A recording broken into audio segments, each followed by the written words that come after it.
Good morning, good afternoon, good evening from North Premier School. My name is Sifu Bryan, and we're going to do a bit of strength work on the shoulders to develop more strength. And it's all about body mastery. The praying mantis can lift 3 times its own body weight. So this is a nice exercise to do. Now from here, you keep your elbows in, not flicking out, placing your forehead on the floor, pushing up.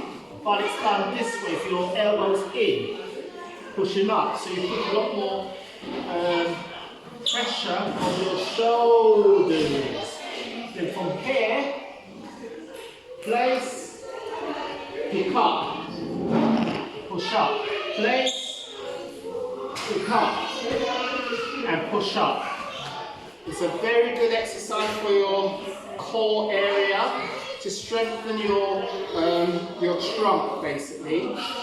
It's not easy, but the more you do it, the stronger you'll get, and eventually you want your bottom half to get higher and higher and higher, so you can push yourself up into a handstand. So thanks very much for watching. Don't forget to like, share and comment.